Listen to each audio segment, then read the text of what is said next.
Hey guys, thanks for joining us on what show is it again? The AAIC. See? Let's talk about ice. We're here today, we just want to have a special thanks to those sponsors who have been out there, to Mundingburra Rotary for coming on board this week with us in Townsville. It's been amazing, they're an amazing group of people.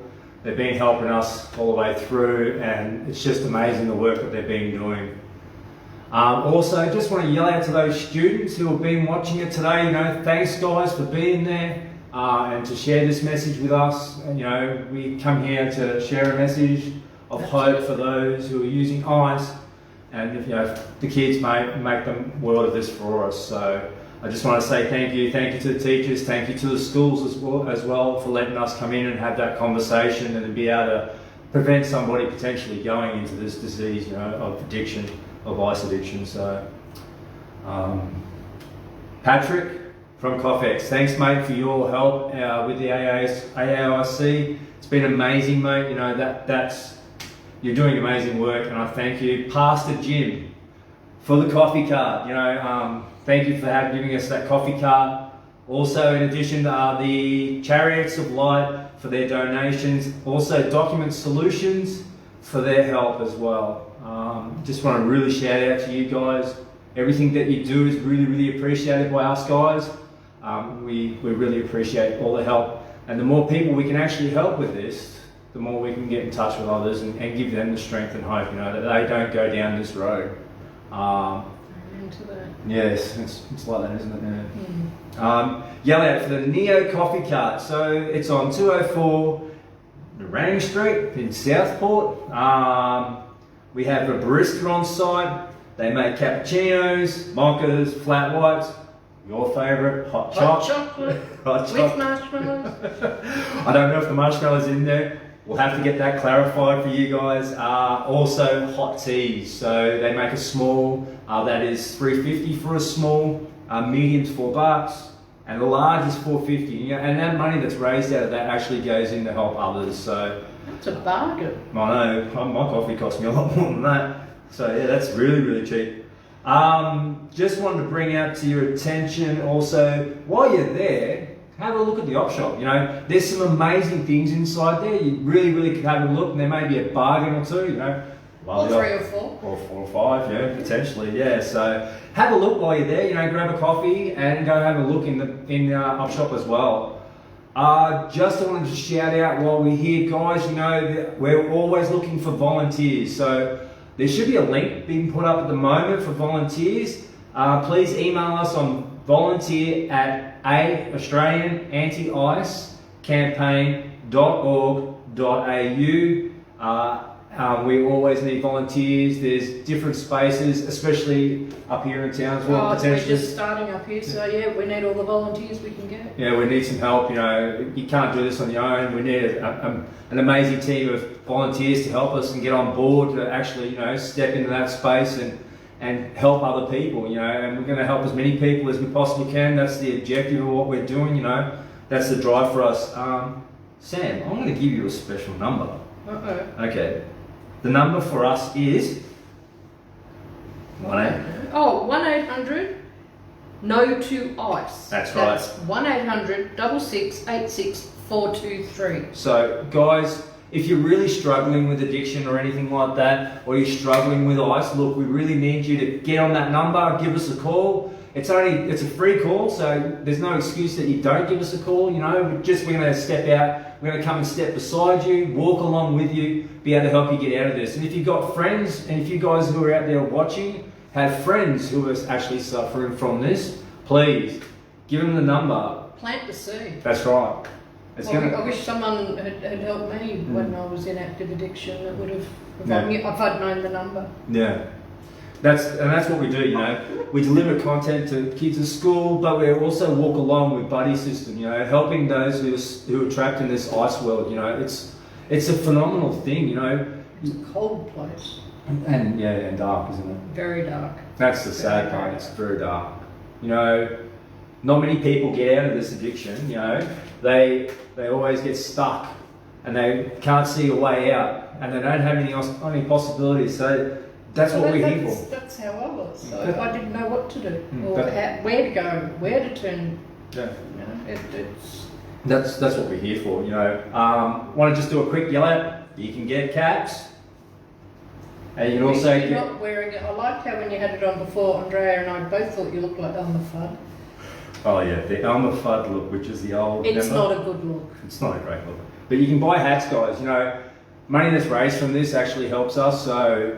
Not get only yourself a that, they start a conversation. Yeah, true. And t-shirts. Also start conversations. People ask questions. So look online, guys. We've got that on our Facebook page and also on the website. It'll be on the website, yeah. So you can go on the website, purchase a t-shirt. You know, every dollar that's raised out of that's going to go towards helping another kid. Potentially. Just get on the website and have a look around. It's a fabulous website. It's got heaps of information. Yes. So I just wanted to really touch with you on that, guys. Also, just running through making sure. So I just want to highlight some great things that have happened this week. Oh, where are you? We've only got an hour. I don't know that you're going to be able to list everything. Potentially we can. Well, it's a lot. Yeah, but what amazing things have you noticed today, Sam? Well, we have potentially an office space that is just like phenomenal and perfect for our needs. This time last week I had no purpose, sort of not really much to do, and this week I'm helping you guys and doing administration and I mean, I took away my career. I was a law clerk, so I'm able to give back and use those skills and get back in touch. I got to see you present today, which was pretty good, pretty amazing. And out of that today, guys, it's like really, really amazing. You know, the work that the presenters do, myself and other presenters that have been here in Townsville today, the amazing work that they do, and the intervention is just phenomenal. You know, this is not possible without the help of others and without help of giving people the message. You know, that's what we're here to do, is give the message of hope for those around that there is a way out. And the great thing too was you really had the kids' attention, because you know, teenagers, it's not easy to keep their attention, but yes, you know, they were listening and hanging on to every word you were saying. I just wanted to quickly, let's get a bit into your story. Let's get to know Sammy. Do we have to? We want to know. Well, everyone wants to know who Sammy is. Where's Sammy come from? Sammy's originally from Melbourne. Okay. Mum and Dad were ridiculously in love. It was sickening. I remember as a teenager, Mum apologising that she wasn't going to divorce my father so I could be like other kids and come from broken homes, because she liked him too much. I had a great childhood. My problem was I didn't fit in at school, and I was bullied quite badly, and excluded, and all I wanted was to belong, as we all do. And I met a group of people who were smoking dope, and my money contributed to being able to buy more dope, so I was quite welcome. This is the sad fact about this, guys. You know, this drug starts off As marijuana. And we're talking about it today, you know, saying that marijuana is laced with ice. Oh, it's not like it was when I started. I'm 54. I started, my first time blackout drinking was 14. Oh, crikey, it's a long time ago.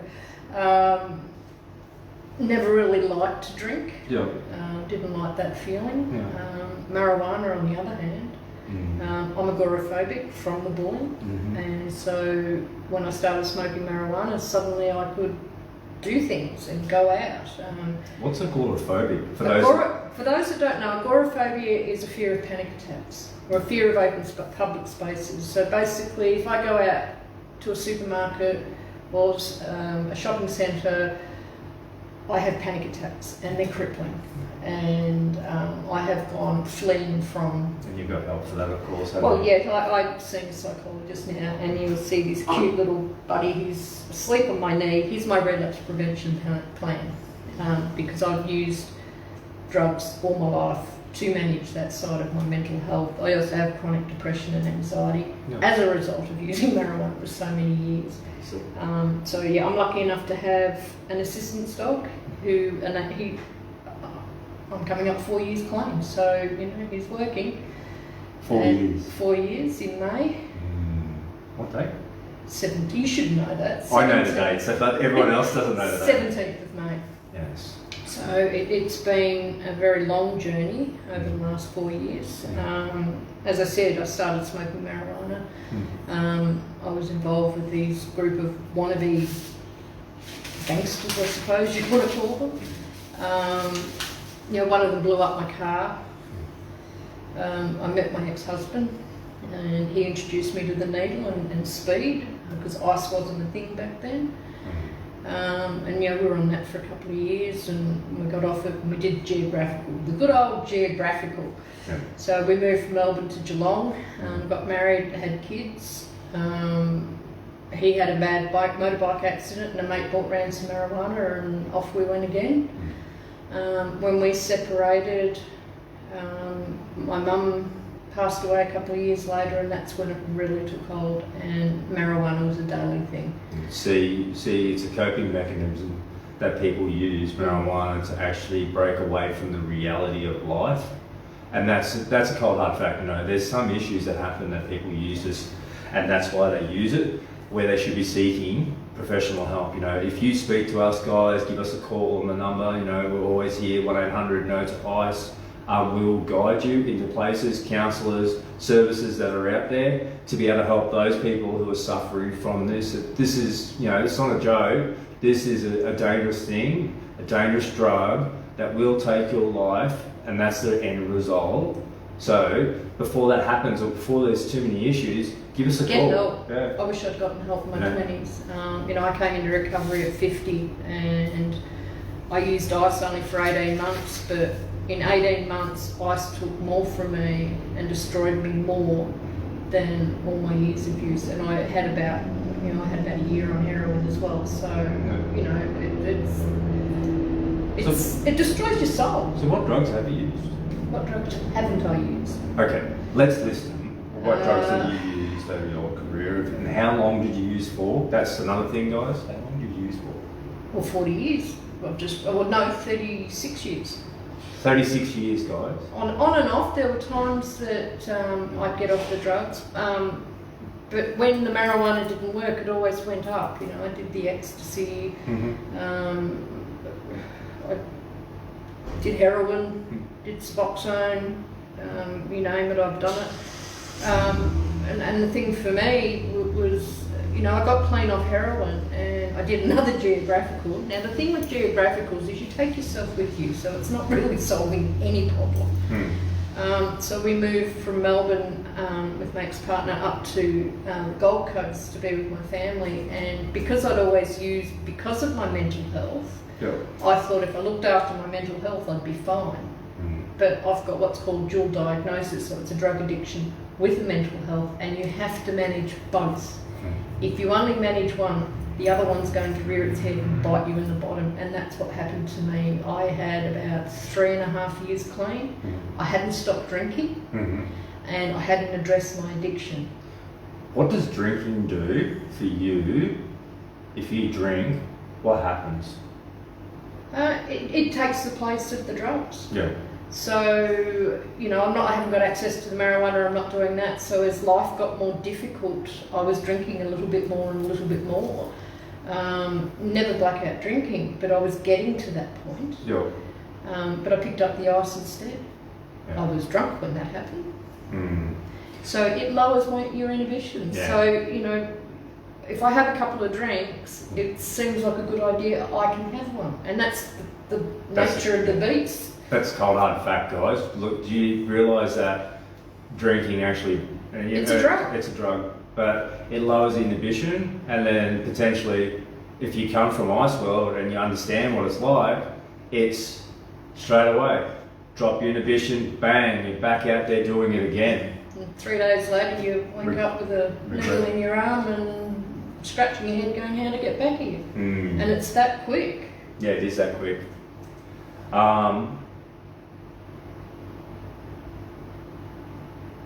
what was the catalyst for you to make change in the middle of, you're in the middle of addiction, you're in the middle of using ice for 18 months, you're going on, stuff's going on in your head, you're using a needle, what comes... I was using against my will. Yeah, what comes across for you to make you come to a point... I OD'd. You OD. Yeah. Okay. Now, you don't OD on ice kind of like you do on heroin. It was a case of I was drinking, and I'm not a big drinker. Yep. So I had a hit of ice, and then I had some marijuana, and I didn't realise I OD'd till I got into rehab and was talking to a Quinn worker who sort of described what it was like, because I'd had the drugs, and it was about half an hour later that I actually OD'd, and I did die. Well, I stopped breathing. Cold hard fact, guys. Cold hard fact. Yeah. Your tolerance gets to the point you take more and more, and you don't know what's in it. Scary thought. It's scary, and yeah, I stopped breathing. Nobody called an ambulance. Nobody cared, and I was, there's probably a dozen people around. Yeah. My partner sort of picked me up, took me outside as soon as I hit the cold. My ex-partner now. But as soon as I hit the cold, I dropped like a sack of potatoes and stopped breathing. No. There were no lights or angels or anything like that, but just a sense of I'm not done yet. So I woke up, and I'd like to say that was the last time I used ice. See, guys, it wasn't the last time to use ice. As you can see how Sammy's explaining to us the scenario of the volatile cocktail of drugs, so using and ice, alcohol and marijuana together, and then the risk of that and what happens to your body for extended use for an extended period of time, and it still didn't stop you using. How long did you go on for after that? Not long.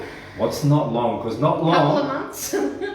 See? Couple of months. 2 months. I had an epiphany, and What was that? I had lived for nearly 12 months on the Gold Coast in my car, two-seater Toyota Echo with a partner, not a lot of room. I used to drive our drug dealer around because we'd get free drugs, and you'd do anything, sell your soul. Coming from the background I did, I never prostituted myself or I never stole. But I wasn't far from it. And I think if I'd stayed in addiction, that would have been the next for me. There's always the yets. I'm yet to do that. And we got linked in with housing, and they, in their infinite wisdom, sent 2 people with severe mental health issues. And I was self-harming at the time and just really wasn't well. My partner's schizophrenic, he's going into psychosis, both with ice addictions. So that's right, guys, 2 people, not just one. So it's only 2. So sometimes people buddy up together and use. Oh, definitely. We had another couple on the Gold Coast that, our payday, we'd go out and get an 8-ball, and their payday, they'd go out and they'd get an 8-ball. So it would extend the time we could party, so to speak, or use. And we'd only have a few days of come down. Okay. So you've travelled from Gold Coast, where to? They sent us to Mackay. Okay. Now, the funny thing about that, well, it's not funny, but they knew that we were trying to get off the ice. We had made housing very aware of that. So the thing in Mackay, I've never been to a housing commission office that's got vacancies up on the wall, and they do in Mackay. Now, we had no furniture because we'd lost everything. We'd been living in a car. So we got sent up there. We had a blow-up mattress. 2 camp chairs. Yes. Yeah, that's about it. And clothes. That was it. And it was a few days before Christmas. And all the services were shut till the 9th of January. And it was an NDIS trial site. So you couldn't get help unless you had an NDIS package, which we didn't. And we were left. And despite trying to get help, we went to different organisations asking for help. And they're all, yes, we've got to get you an NDIS package, go see this person, go see that. And it's just too hard when you're in that state. And the units we're in, there are 8 units, drugs knocked on our door, literally. And See, you see what happens? Even moving into a different part of the state makes no difference. That's right. And I still remember, because we swore that we weren't going to use ice anymore. We were still going to smoke dope and drink, that was fine, but we weren't going to use ice. Yeah. And I still remember when he went and got some and he was mixing it up and he said, well, you don't have to have any. And I'm like, yeah, I do. You're not doing it without me. Yeah. And I didn't want to, but I couldn't not do it. It's hard to describe it, and bless you've been there. How long after that situation did it take you? 5 months.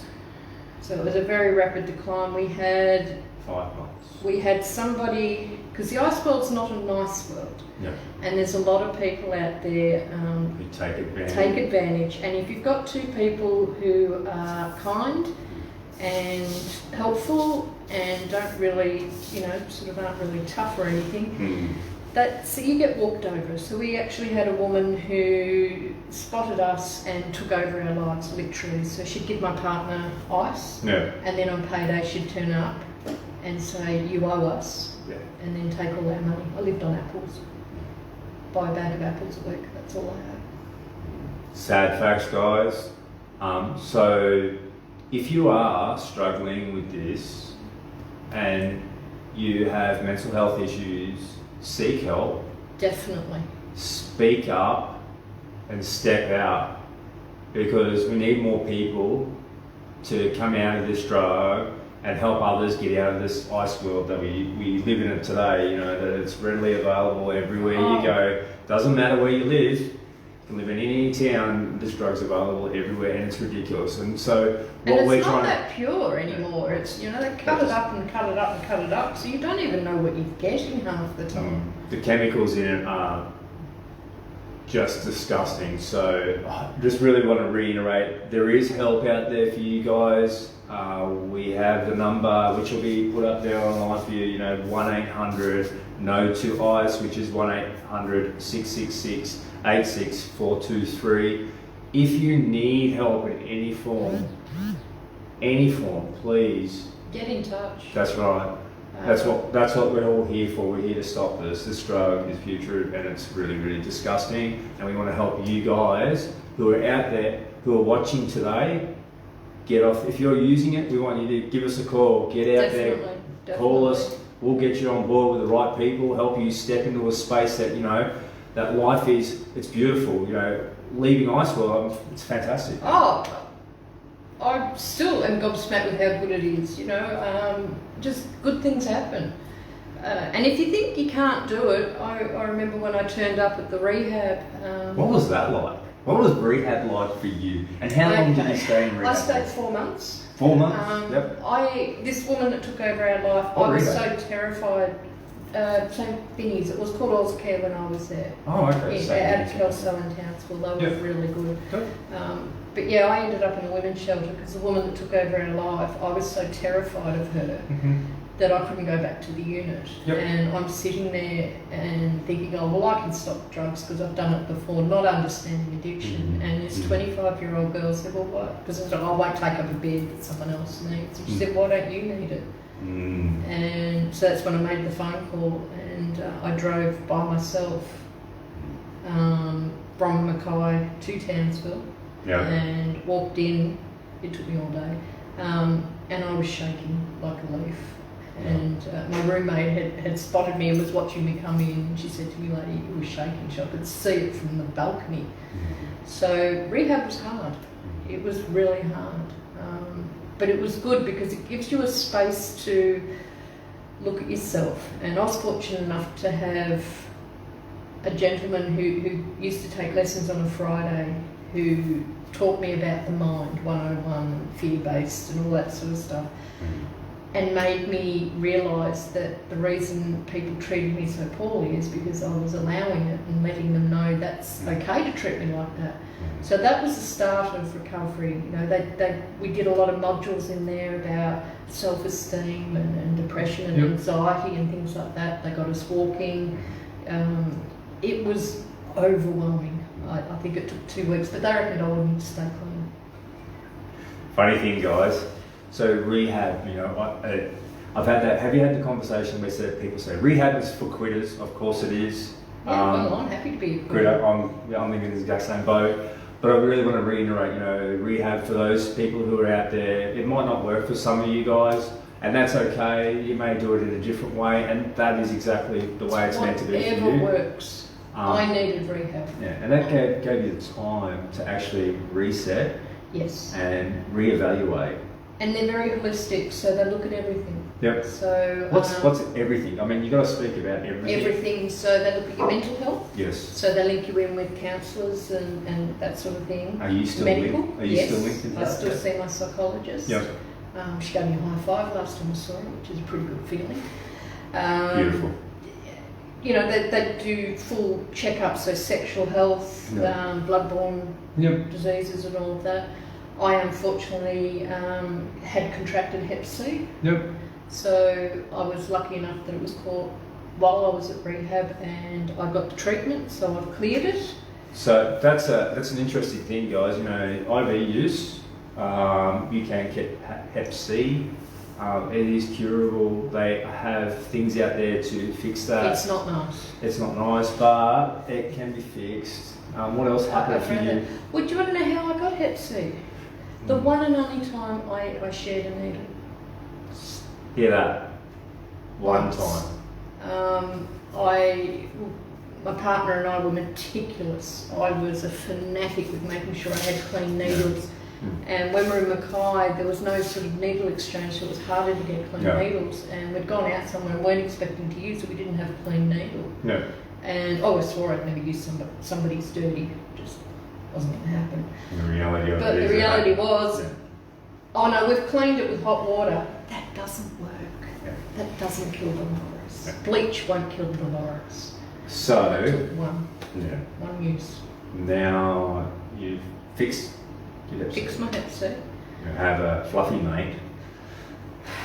It's not fluffy. Anyway, His name is Levi. He just likes to call him fluffy. And you're doing really, really well. Yes. Explain to people how the next couple of years roll through in recovery for you, and what did you do specifically to step into that? Or did you do any self-help stuff? Did you spend time in other areas? Just want a little bit of a brief. I know that the first year was the hardest because my ex-partner now, he, like in Narcotics Anonymous, are huge in my recovery. Not long after I got out of rehab, I was given the keys to a meeting, so that really helped keep me clean because I had to be at the meeting. Yeah. But my partner was schizophrenic and I was very codependent, so he was in and out of hospital and it was like a treadmill, and that was really detrimental, and it got to the point where I wanted to pick up, and I knew I was going to pick up.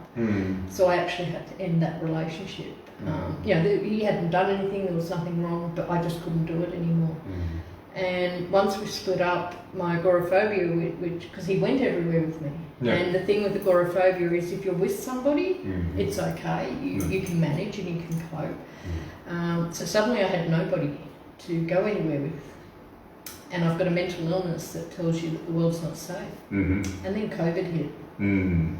That really messed with my head because suddenly, you know, what I've been feeling since I was a teenager is true. But I'm very lucky. I'm supported by Assist Community Services who helped me get onto an NDIS plan. I have support workers that will take me. I'm able to do a lot of physiotherapy and water aerobics and or hydrotherapy, I should say, and personal trainer once a week and all that sort of stuff to keep my mental health going. So I'm very well supported. I'm a good mate with you, other good friends I've made, and just the opportunities that are opening. As you know, I've just come on board to sort of help you with admin in Townsville, which is very exciting. It's interesting, isn't it? Yeah. It's interesting how it all unfolds. Before now, I wouldn't have been ready. My codependency, that was very challenging to deal with. getting him so he's got his coat took a bit. But you know, now there's no holding him back. No.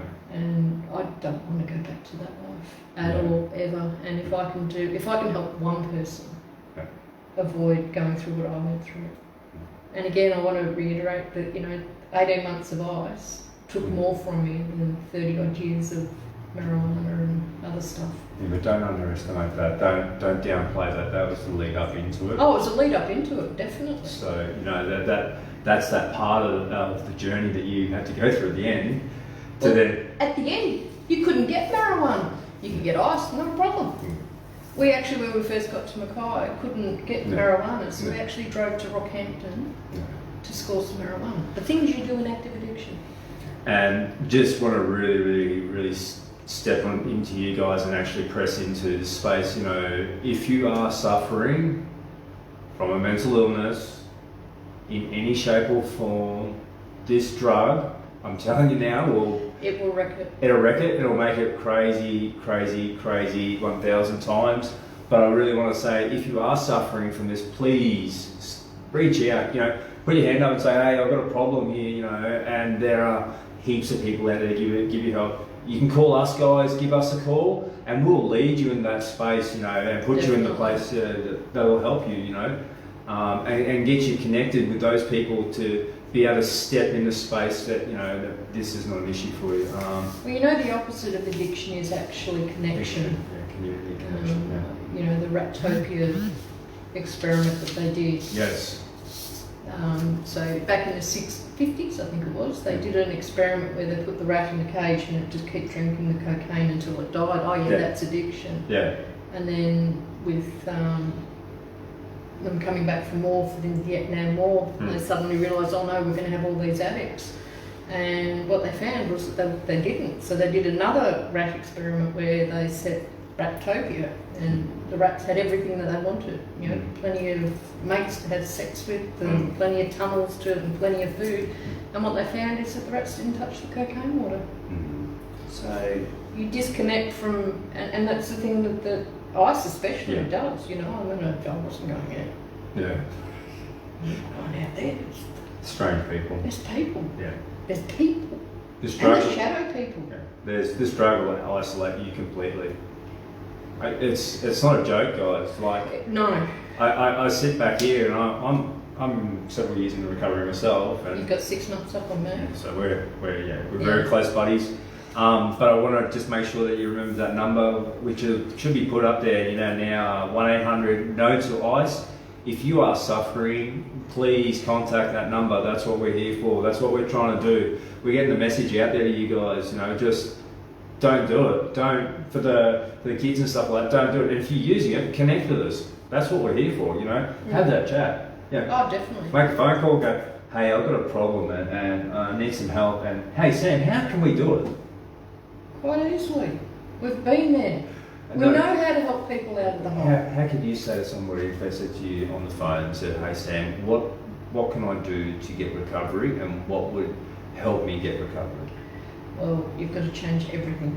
Because if nothing changes, nothing changes. That's right. Get connected.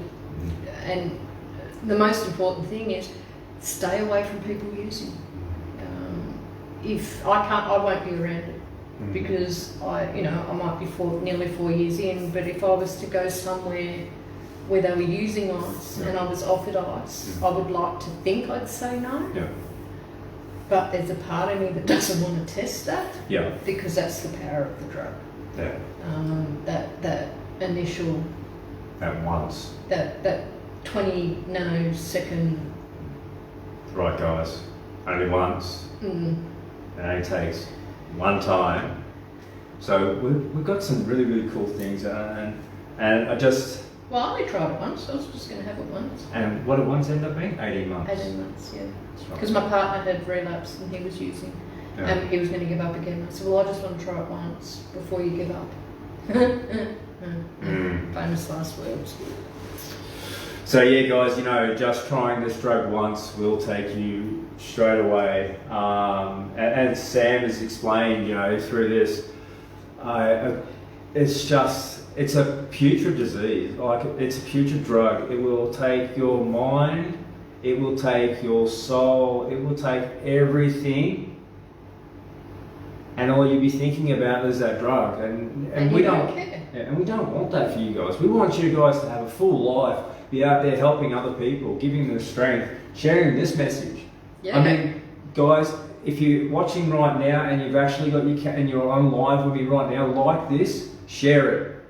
Please share this, because this message needs to be shared with thousands of people to give hope for somebody out there. And it might just save a life. And yeah, it potentially can save lives. And that's what we're here to do. We're here to share and save lives, as many as we can, through this putrid drug. So what are we trying to do? It says it there. Putting the freeze on ice. That's right. I mean, I've got a friend of mine who I don't have anything to do with because I can't. She's in active addiction. Yep. And the sad thing is she served her country. Yep. And has come back. Actually, know who you're talking about. I know you know. Mm. And she's the most beautiful person I know. But what this drug's done to her, she's living on the streets, and there's no reaching it. So if you've got someone who's just trying it, or they're thinking of trying it, tell them our story, send them our way, because it's not just once, it gets hold. The psychiatrist at Rehab actually explained it to me. He said, because most of us addicts don't have much self-esteem. And he said, with this drug, it's so powerful that when you take it, that for a nanosecond, you're comfortable in your own skin. And the psychological power of that. And you keep chasing that, but you never get it again. Sad fact, guys. And that's the reality of it. One time. That's all it takes. I felt that I could do anything. One time. Yep. And I've been, spent 18 months trying to find that feeling again. It's sad, isn't it? So what would you, the other one is, I want to just go a little bit touch back on to when you did that early part of your recovery, how, you and I both know that at least those early few months, and you're transitioning from that, and how did you deal with the craving? Like, how'd that, like when you got a craving, and like, how did you deal with it? I was fortunate. In Narcotics Anonymous, they talk about surrendering and having that craving removed, and that was actually removed for me quite early in my recovery. For me, I never injected myself. I always had someone who did it for me. It's all right, they follow. So that stops me a lot, because if I can't inject myself, I can't go and do it. And being in Townsville, coming up here, I'd never used up here, so there was I was fortunate. There was no triggers. It wasn't that's the dealer's house, or that's where I sit in. So I didn't have I didn't have those reminders. Yeah. I still had times where I thought it'd be nice. But what I learned in Narcotics Anonymous, what they taught me at Rehab, it's just a thought. Yeah. You don't have to act on it. And that's the thing, between relapsing and the craving, there's a lot of steps to take. Yeah. And it's just a matter of playing it through in your head. So, okay, I really want some, and it's okay, well, I'll go and get it. Well, I've got to find the money. I've got to find a dealer, I don't know anybody. I've got to go and do this. And so that's your red flags for you to be able to stop using. So see the process that Sammy's put in there for how she stops using. So it's a simple process for Sammy, and you would say, I have to do certain things. So there's certain tasks that she has to do to actually get back on. So she makes those flags, so which is a barrier for her to stop not using. And then do all the suggested things. And some of the suggested things is, what would you do as a morning practice for you I know you don't like doing, and I know that you're aware of it, and I know that I've been a bit of an instigator in a few things. My gratitude list. Yes, my gratitude list, I notice a difference if I don't do it. So first thing in the morning, I'm also Jewish, so I do the morning blessings. I do daily readings. Yes. So Narcotics Anonymous have a book called Just for Today, which is really helpful, and you sort of read. Yeah. things to encourage you, and then I do my daily gratitude, whether it's I'm grateful for him, or I'm grateful for a cup of coffee, or friendship, or chocolate. Always grateful for chocolate, no explanation necessary. It reframes the mind. Yeah. So instead of focusing on what I don't have or what I lack, I focus on things that I'm grateful for, and then I get more things to be grateful for. It's a weird phenomenon, but it works. So I actually have a circle where there's, I think, 3 or 4 of us that send each other a gratitude list every morning. So it's good to share it with someone else, because then I not have to do it, but it encourages me to do it. Because if I don't, then they're ringing me going, "Are you okay?" So accountability, guys. Accountability is a big one. Is a massive thing. I ring you. Stay in the thick. Stay in the middle of the herd. Yeah. Stay Middle in the of the pack. middle of the pack, because the wolves are taking the outside. But we want to make that pack bigger. We need more. A huge pack. We need a big pack of people to sit here. You know, whether you want to do some volunteering, and the volunteering should be put up there now. You know, volunteer at AustralianAnti-IceCampaign.org.au. Jump on, give us a hand. You know, an hour out of your day can help somebody. You know, a conversation that an hour a week. Yeah. If you're time poor, every little bit helps. Yeah. You know, just spend a bit of time, you know, just giving back to community, you know. If you're in early recovery and you want to learn some new skills, you know, contact the AAIC. I'm sure we can find something for you to do, you know, to be able to help us get this message out, you know, get connected in that space, spend time with people in recovery, you know, sharing a message of hope, you know, that's the big thing, you know, giving people hope that, you know, we can put the freeze on us, and we can stop this, And there is life after it. That's right. And you know, it's amazing. It's you know, we're hoping to open an op shop in Townsville. Another one, which will be good. And an office. And an office, you know. And a training room and a cafe. So there's so many plans that we've got. Yeah. But we need help. Yeah, definitely in Townsville. But we want to really knock out our Neo coffee cart at 204 Narang Street. The baristas that are there, you know, they're making cappuccinos. Sam's favourite, hot chocolate. We'll verify the marshmallows. Hot tea, also flat whites, mochas. So, you know, jump in, grab a coffee from these guys. If you're driving past, just stop, grab a coffee, have a quick look at the op shop. You know, you might find a bargain in there at the same time. And just really want to just say thank you for you guys. You know, every dollar that comes in that helps us get the message out to these kids. You know, that's our main goal. Is before we even get to using the drug, we'll get to the kids and say to them, hey, this is what the effects is. If you have an amazing story and you be able to help us, you know, share and send a message. Yeah, send a message. You know, to the volunteers and join in and join this. You know, this fight that we're doing at the moment. This growing army. And, you know, we want to help as many people as we can, you know, stop using this drug and get the message out there and create new communities of people that all work together and be able to help each other, you know, beat this drug. You know, this drug will take your life. It will take you to place. Take your soul. Sad, isn't it? It is. And you know, if you're watching now, please, and you're sharing, please share it with your friends.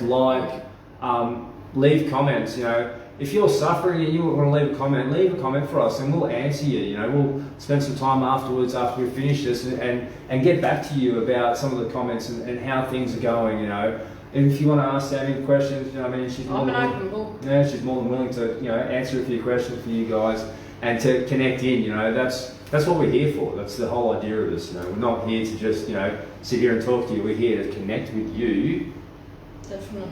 To get that message out. You know, I mean, I can't reiterate. If any students there that are watching, you know, yelling out and saying, "Hey guys, you know, I want to say thank you to the teachers and the schools. We really want to get you guys to connect in. You know, if you got mates that's suffering, just connect in. You know, that's the whole objective of this. You know, what the AAIC is. We're saying not even once. That's all it takes. And if we can get the kids educated, then we've got a chance. That's right. Because they can go home and educate their parents. And it prevents it before it becomes an issue. That's the main thing. Because Yeah. it is, it's huge. I mean, I've got 2 kids. Yes. My youngest one doesn't talk to me. There's other family issues involved, but, Yeah. but That's okay. addiction was a big part of that. And my oldest one, absolutely is so proud of me now.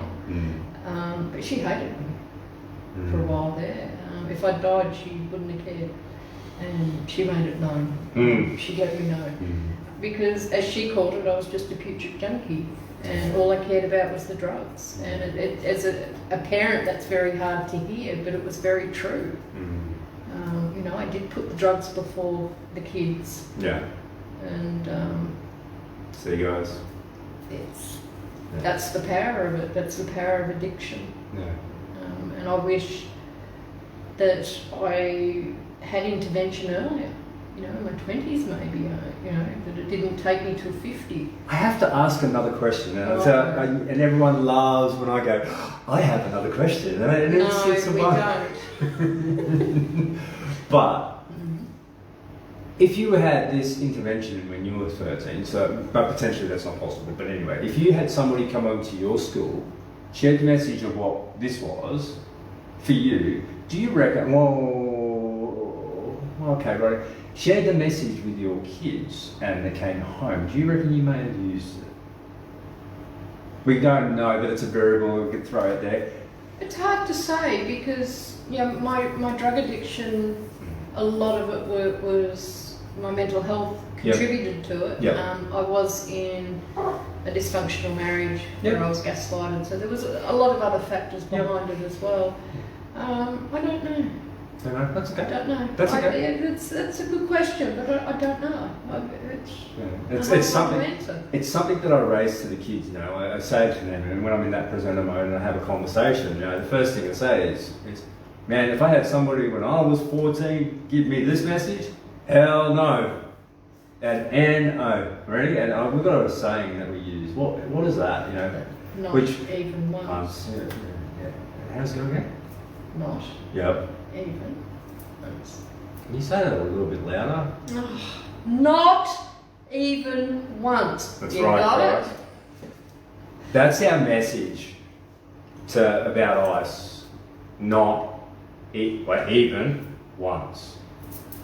And we want to reiterate that to you guys. You know, if you're thinking about using ice or you contemplating it, you know, we don't. It's not worth it. It's not. It's the trauma and the stuff that comes with it and the excess baggage that we have to live with for the rest of our lives. Which is it's a pretty much a fact that the rest of your life you've got to live with issues and. Yes. Definitely. You know, my mental health now, I will be on antidepressants the rest of my life because the drugs have kind of hardwired that negative coping skills. Yeah. But the good news is the brain is elastic. I'm learning new coping skills. Yeah. But you know, it's a day at a time. Yeah, it's a tough Very much a day at a time. And it is. And I do find myself falling back into older habits. And you know, I'm lucky I've got a great psychologist. Yeah. In the first couple of years I had a domestic violence counsellor that really helped me. NA, you know, I do the suggested things there. I've got good friends. If I have friends that are using, I distance myself. Yeah. And that's really hard.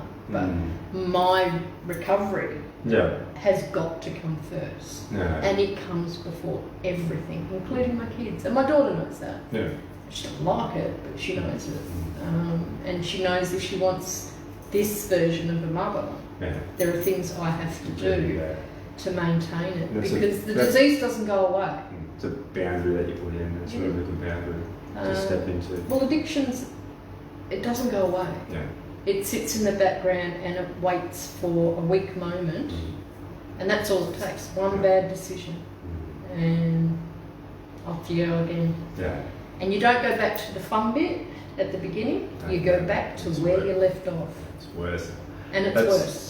That's the cold hard fact, guys. If you pick up this drug ice and get back out there and use again, you're not going to go back to the space that you're at. You're going to go to the worst place that you were at before. And we don't want you to go there. No. We don't want you to even think about going there. What we really want you to do is just to get in contact with us. And, we've got this number here, which Sammy's going to roll out. 1-800-NO to ICE. Which is 1-800-666-86423. No, 6686. 6686. You said 666.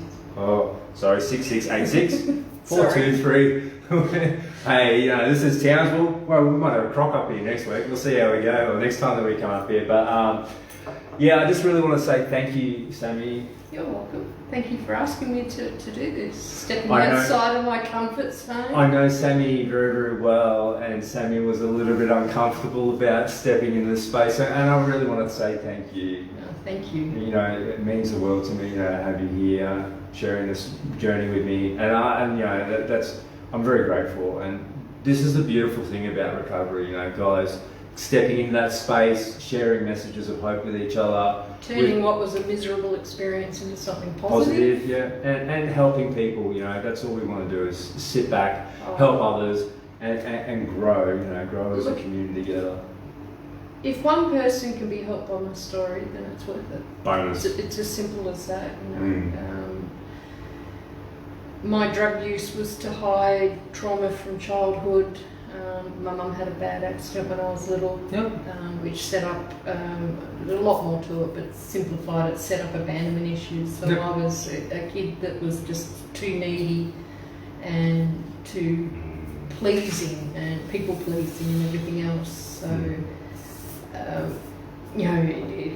drugs stopped that, stopped me feeling that. So it was very hard to feel those emotions today. To feel those emotions, but I've since learned since coming into recovery that the only way to get better and get better coping skills is to actually go through the pain of that trauma and experience it. Because once you get out the other side, you kind of think, what was I worried about? Yes. So you know that too. It's important to deal with the underlying issues of why you pick up the drugs in the first place. I know that, and I know really well, and seeking professional help. We have the number here, which should be put back up there again. 1-800-NO to ICE. If you're struggling with this, please. Link in. I just say link in. If you're struggling with mental health stuff, we can link you into other spaces and other people as well, guys.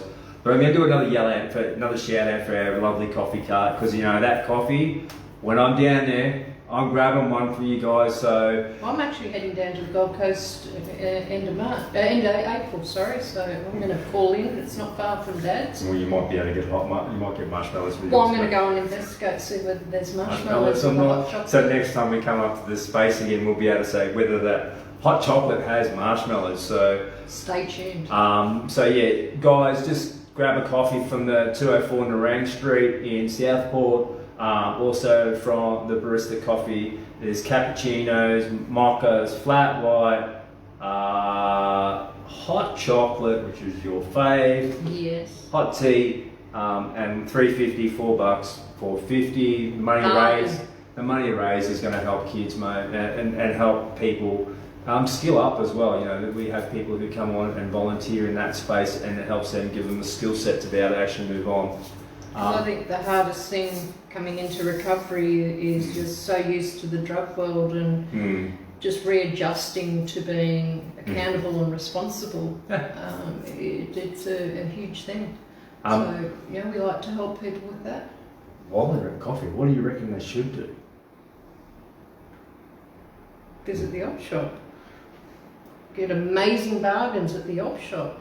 Yeah, you won't find them anywhere else. So jump in there when you grab that coffee. Make sure you jump in there, guys, and visit the op shop. You may find a bargain that you never expected. Just browse around. Money that's raised in there actually goes into for helping us, deliver this message and give message of hope to others. I just really want to step into that. If you're thinking about volunteering, we got that volunteer. I know that we've put it up a couple of times. guys, please share this message. You know, I can't. You can go to the website too. There's a tag for volunteering, and you can. So yeah, if you're on the website, there's a form. Administrator, administrator, not me. I'm not an administrator. I'm not. No, that's why they've got me on board.